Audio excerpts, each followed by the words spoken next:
I think we'll start now with the Q&A session.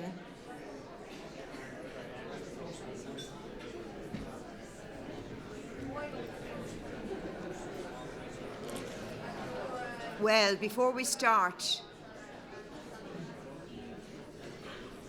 I can understand that you've still a lot to say to each other, but we're running out of time, unfortunately. Before we start, I want to make 2 points. First of all, once again, there were conversation starters given to the tables, and they're up there. I wanted to point that out in the interest of openness. And just a second point, there is a small matter which Dr. Peter Thompson would like to clarify in relation to aftercare for fetal terminations.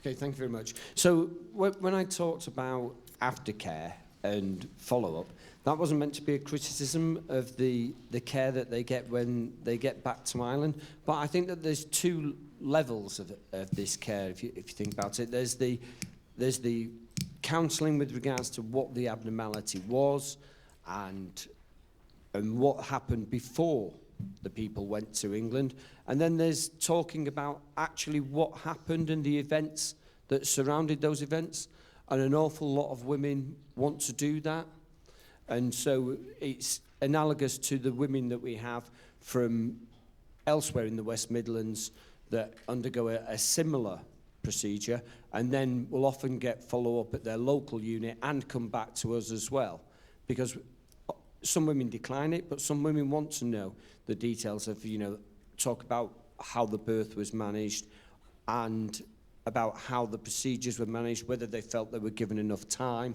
and ask questions like that. And they're often things that the people back here actually can't answer.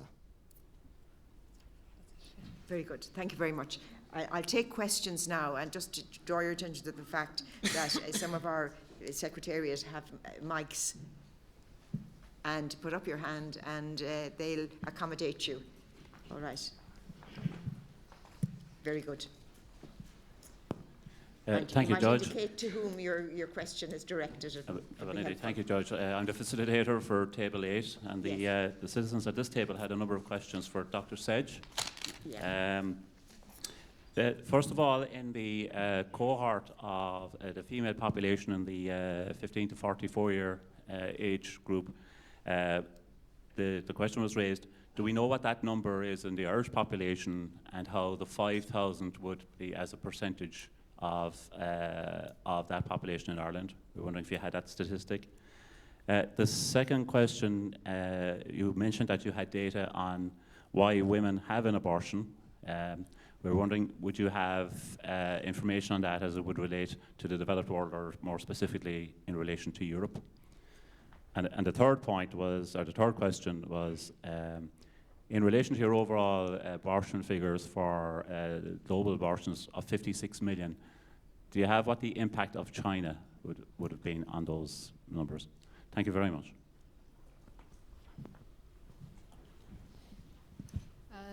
Is this on? China accounts for probably about 10 million or more of the 56 million abortions. I think by now more.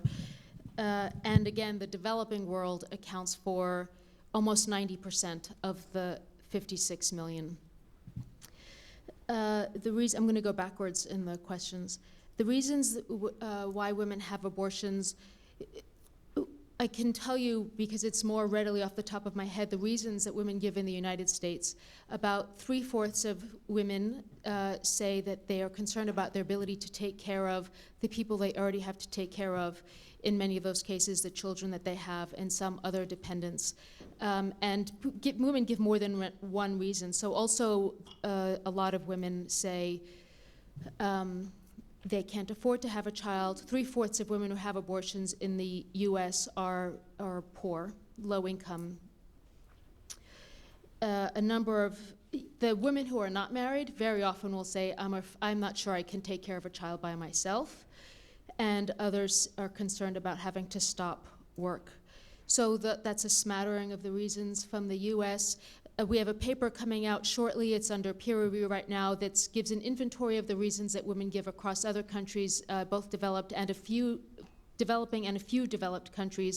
And it's largely the same set of reasons. The proportions change a little bit from country to country. The rate in Ireland, I would ask that you not hold me to it, because I'm guessing, if I've got my recollection right, if you take the abortions that we know on record are happening to the women in the UK who give Irish addresses, and that is, especially England and Wales, and the Netherlands, that comes to about, I think, 4 or 4.5 abortions per 1,000 women. And then we don't know how many other abortions are happening where they're not giving the Irish addresses. And that compares to abortion rates in other European countries where we have reliable and complete statistics that range from about 8 to 18. So the lower rates are in Belgium and in the Netherlands, and the higher rates in that range are in Scotland and Sweden. And France, I think, also is on the higher end of that range. First question, the 44 age group. That is the rate, that's about 4 or 5 abortions per 1,000 women aged 15 to 44. That is the abortion rate when you just take the abortions that we know explicitly are happening. Does that work? Yeah. I would want to double check, so that is count that as a guess. Yeah. Okay. Yeah. Hi, I'm a member from Table 9. The members on my table just had a few questions. This one is directed at Dr. Lohr. In your opinion, do you think that travel has had an effect on or influenced the method and timing of termination that Irish women are having in the UK? Yes, definitely. Okay. So with regard to the method, women who travel from Ireland are more likely to have a surgical abortion than a medical abortion. And that's true compared to residents of England and Wales. And I think that is largely because a surgical abortion can be performed in one day. So a woman may fly over in the morning and then go home later that afternoon.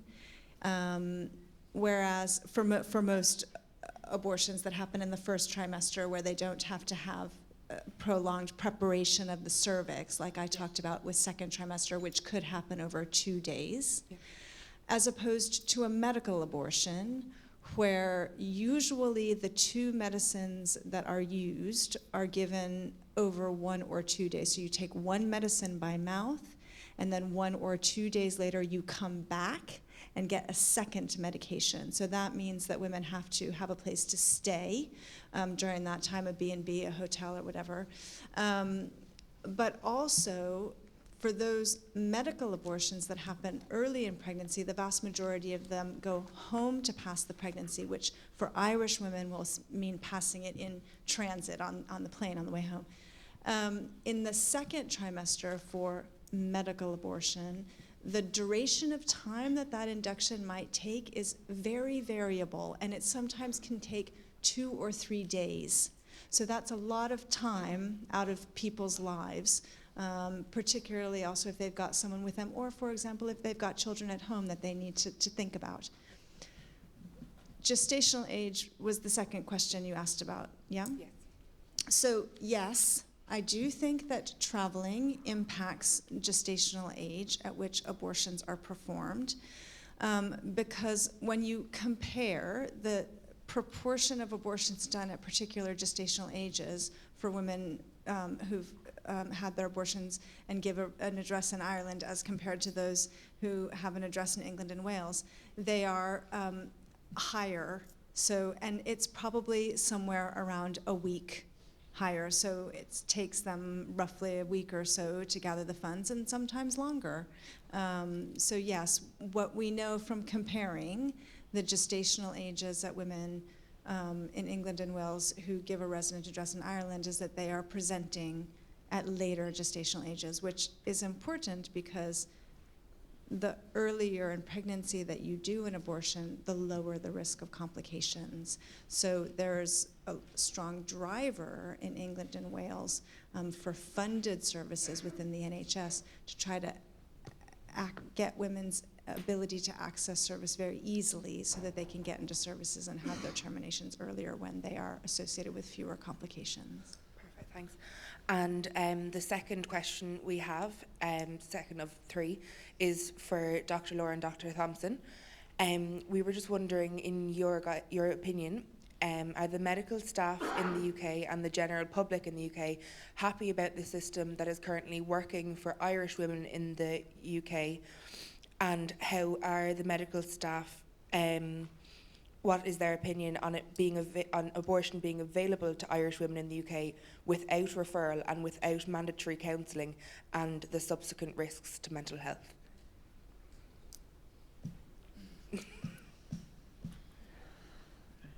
So I'm also going to go backward in in the way that Gilda did. So the first thing is to pick up on this point about the impact on mental health. So there have been a number of studies that have looked at whether or not abortion in and of itself causes mental health problems. And a very large sort of synthesis of those studies was published just a couple of years ago, actually, by the National Collaborating Centers for Mental Health. And what they concluded was that abortion does not cause mental health problems. If you look at the rate of mental health problems for women who have had an abortion as compared to women who have had an unplanned or unintended pregnancy and continued it to term and had a baby, they are not different.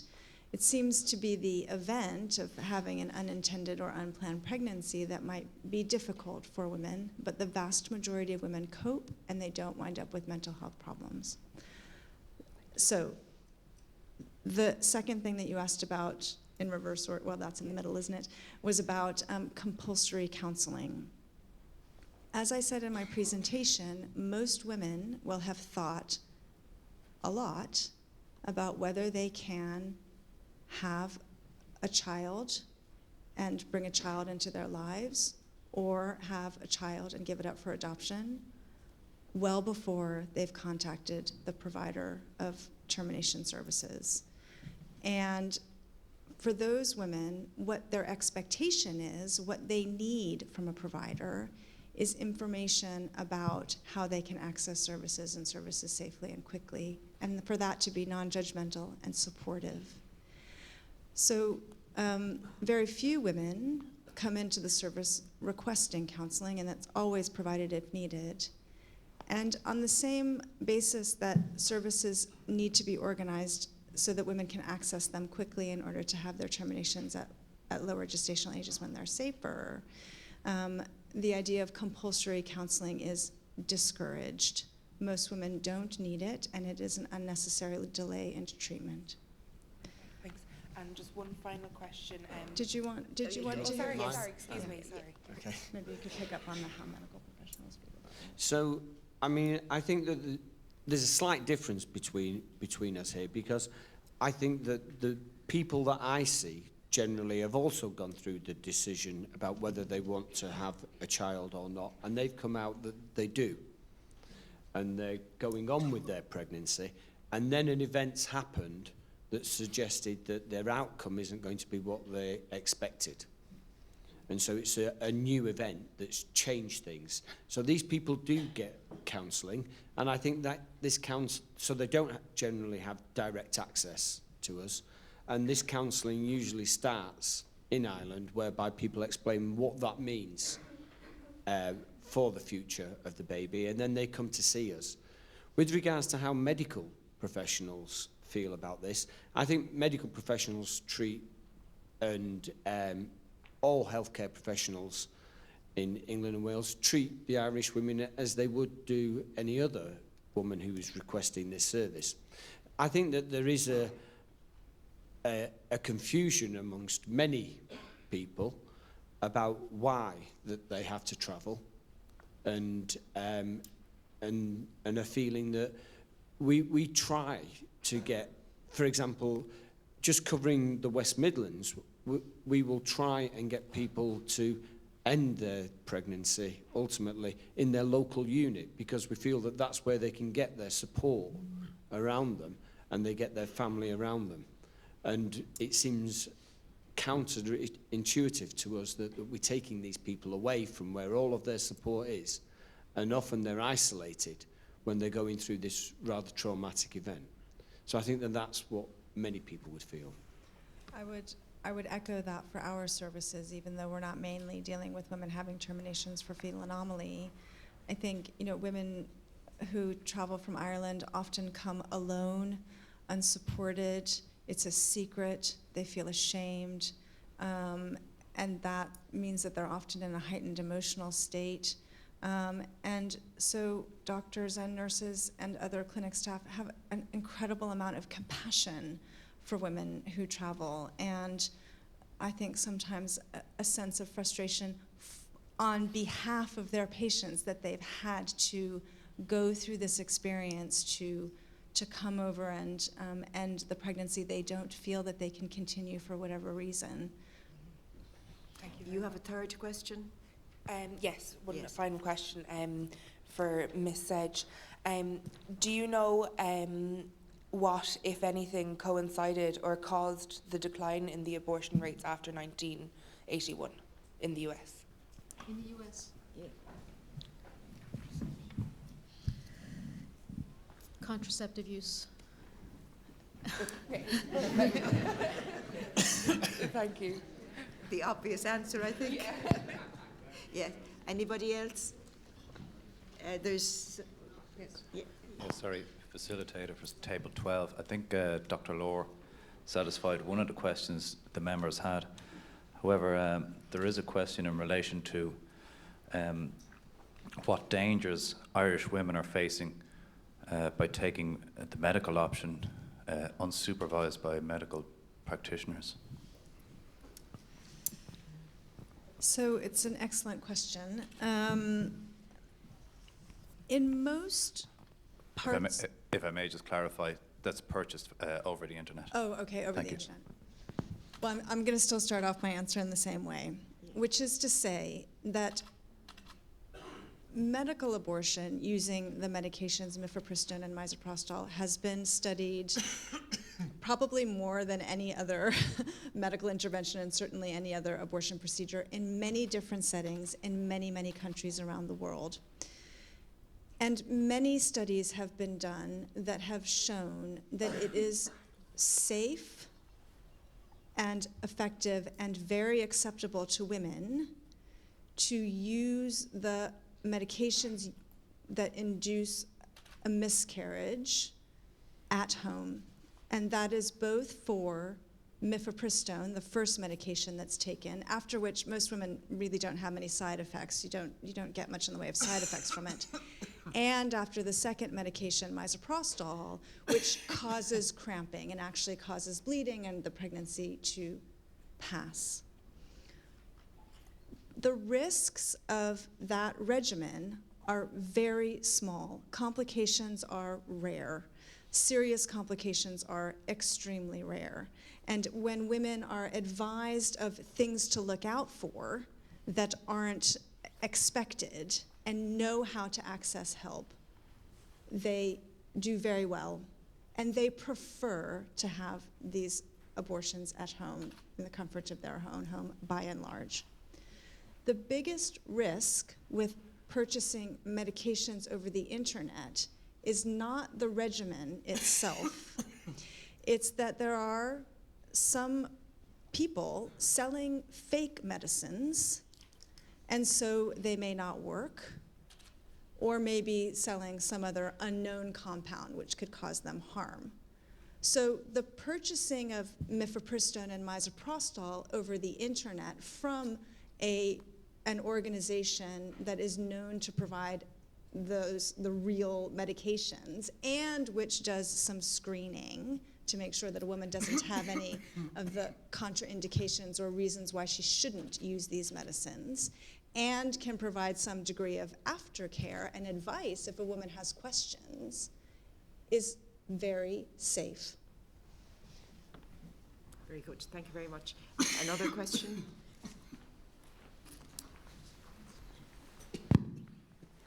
Thank you. I'm the facilitator for Table 10. We just have 3 questions.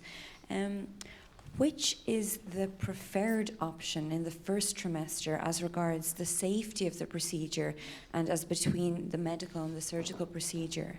Then the second question is there a considerable difference in the cost of the procedures as between the medical and the surgical procedure? And finally, in the UK, is it the case that women would tend to go to counselling even though it's not compulsory?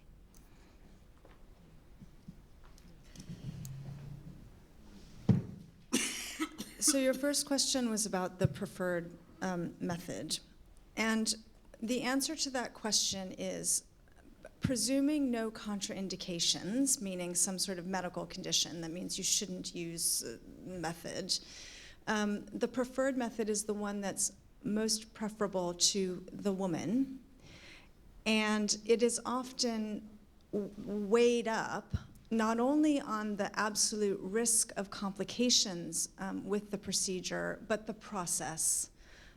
Do I prefer to be asleep? Do I prefer to have treatment in one day? Do I prefer to pass a pregnancy at home? Do I prefer a more natural experience?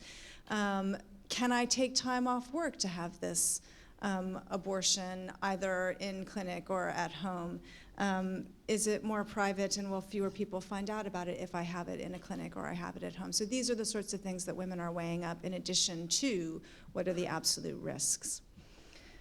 In the first trimester, there are proportionally more complications with medical abortion than surgical abortion. Very low, but more. So between 3 and 5 in 100 women will have a minor complication of medical abortion compared to about 1 in 100 or less for a surgical abortion. What differs is the way that those complications present. And so with a surgical procedure, you have a risk of not only things like bleeding and having some retained tissue after the procedure, so not emptying the uterus completely, which is relatively minor, to having injury to the cervix or injury to the uterus. With medical abortion, the most common risks are bleeding related or having tissue left behind, or that the abortion will not work. So the risk of having a failed procedure is higher with medical than surgical, albeit extremely low, fewer than 1% failure rate. Your second question was about the cost of medical and surgical. Now, it depends, I think, on where it's being done and who's paying for it. In clinics like ours, we try to have parity in cost so that that's not a driver for choice. For reasons I think you might understand, because there's a lot more to making that decision, that has to do with the process, side effects, et cetera. So we try to have parity in cost. From a delivery point of view, from a service organization point of view, it is less expensive often to provide medical abortions because that service can be largely managed by nurses, whereas at the moment in Britain, only doctors are allowed to do surgical abortions, and doctors are more expensive than nurses. But that's the cost that a service provider bears. And your last question was about how many women go on to have counseling, and it is a minority. I couldn't give you the figure off the top of my head, but I would certainly say less than 10%, maybe even fewer than 5%. Sometimes women want to have some discussion about the pregnancy. They are not sure what they want to do, but it's not intensive counseling, and intensive counseling is a very, very small number. If you would allow me, in the same way that Gilda requested to be able to come back with more figures on that, I could. What I would also say to you about that is that, I'll give you an example of BPAS. So BPAS, we see about 75,000 women a year, and we treat about 60,000 women. So some of those women come, they talk to us, and they decide that abortion isn't what they need or want. Some women may go off and have their termination with another provider. Some women may miscarry. And we don't provide compulsory counseling. And I think it just speaks to the fact that, again, women have thought about this before they come to see us. They often think about it after they have seen us for a consultation and before they have treatment. And they are able to and do make these very personal, private decisions on their own without the need for professional intervention. Thank you very much. Will I take one more? Just one more.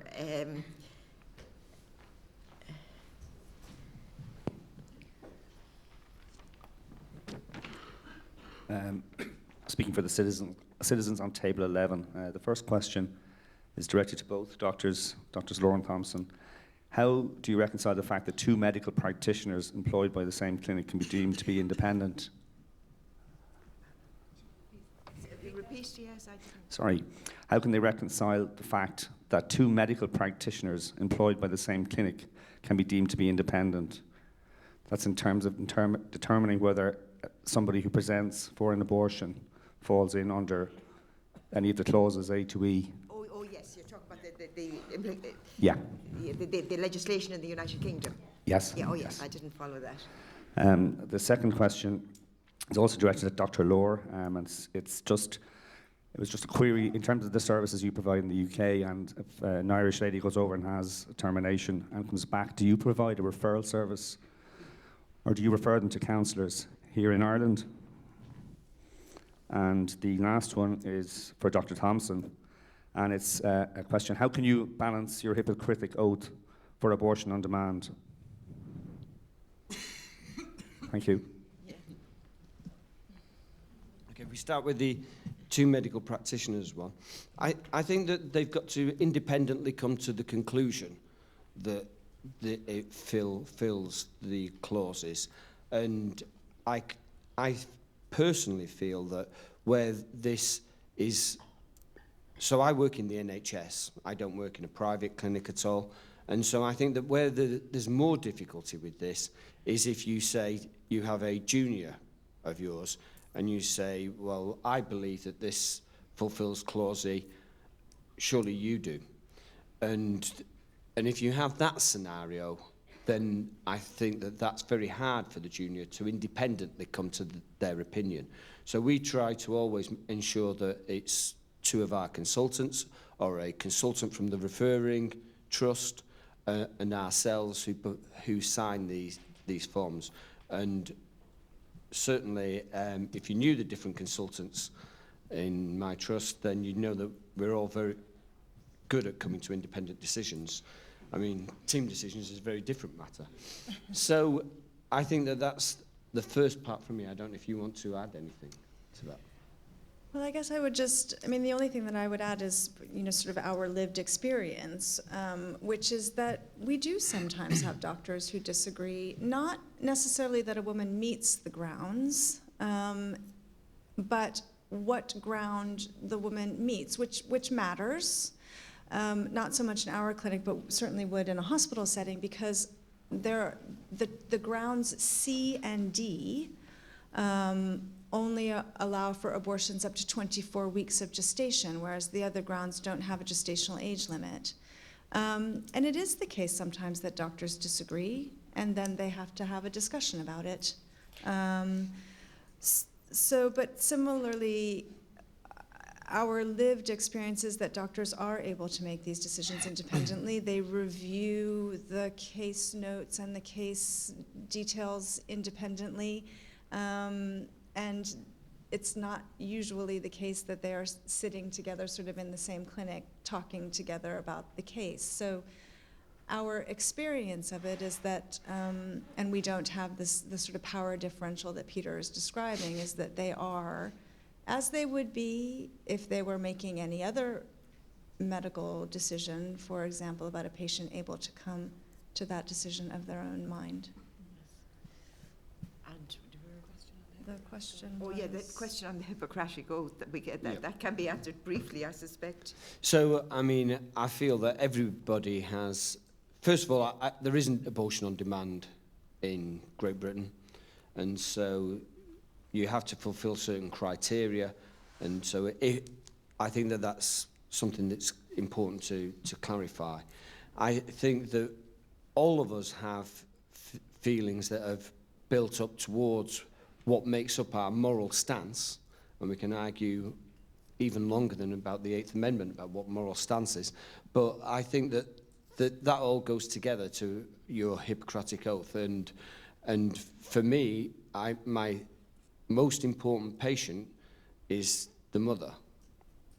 And I only, for the last 17 years, have been involved in terminations under clauses A, B, and E. So that's where there's a substantial risk of handicap to the fetus, or where there's a risk or severe illness to the woman. And so from my point of view, I think that's really easy, and I don't think that Patricia would have a problem with that either. Very good. Well, we've gone past the time. We've had a very, very, very interesting session, and I'm sorry we didn't have more time for questions and answers, but I think we have to come to an end now, and I just want to express all our gratitude to our speakers for coming here. Gilda had to travel from the United States, and Patricia and Peter came from the United Kingdom. As I was worrying on the last occasion about frozen fog, I was a bit worried about it this week as well. We were worried about it on the last occasion, but hopefully there will be no frozen fog on the outbound, exactly. And I just want to thank you all very, very much for your contribution. It was very helpful.